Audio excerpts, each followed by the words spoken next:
untuk mengucapkan selamat bersara buat Ustazah Siti Fatimah. Segala jasa dan budi baik Ustazah kami akan kenang sepanjang hayat kami. Kami juga mendoakan agar Ustazah terus maju jaya walaupun bersara selepas ini. Terima kasih Ustazah. I would like to take this opportunity to say happy Environment Day to Ustazah Siti Fatimah. I pray for your future success and happiness. Thank you so much for your dedication and commitment throughout teaching. We will be missing you so much. Kak Mah, walaupun tak datang ke sekolah, kat rumah tu happy-happy sentiasa ya. Dan dapat melakukan aktiviti yang Kak Mah suka lah kat rumah. Peace. Saya mengucapkan selamat bersara kepada Ustazah Siti Fatimah. Semoga dengan persaraan ini akan lebih membahagiakan hidup Ustazah. Ya, terima kasih. Selamat bersara. Bye-bye. Semoga sihat selamanya. Assalamualaikum warahmatullahi wabarakatuh.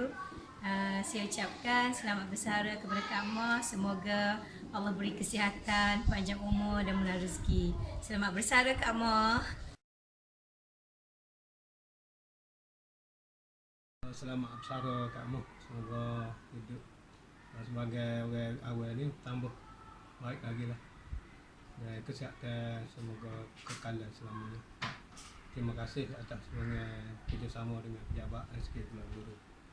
Assalamualaikum.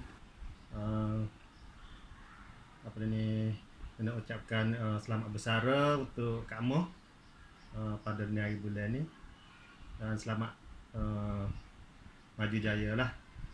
Walaupun dah bersara, teruskanlah mendidik dan membimbing anak bangsa di rumah pula, insya-Allah. Sekian. Assalamualaikum warahmatullahi wabarakatuh. Bersara Kak Mah dan nombor minta maaf kalau ada salah dan silap. Kira 00. Assalamualaikum warahmatullahi wabarakatuh. Saya selaku PKP Pulau Peluru mengucapkan selamat bersara dan terima kasih segala jasa-jasa yang telah ditaburkan di SK Pulau Peluru untuk Kak Mah. Assalamualaikum warahmatullahi wabarakatuh. Terima kasih kerana saya diberi peluang ini untuk mengucapkan selamat bersara kepada Ustazah Siti Fatimah yang kita lebih dikenali dengan nama Kak Mah. Selamat bersara Kak Mah. Saya bagi pihak pengurusan pentadbir Sekolah Kebangsaan Pulau Peluru mengucapkan berbanyak terima kasih di atas segala sumbangan khidmat bakti Kak Mah selama lebih kurang 5 tahun berada di SK Pulau Peluru ini. Jasa dan sumbangan bakti Kak Mah akan kami kenang sepanjang masa.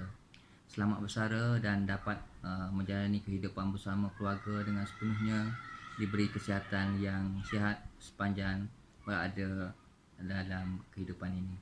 Wabillahi taufiq wal hidayah. Assalamualaikum warahmatullahi taala wabarakatuh. Selamat bersara Kak Mah. Terima kasih.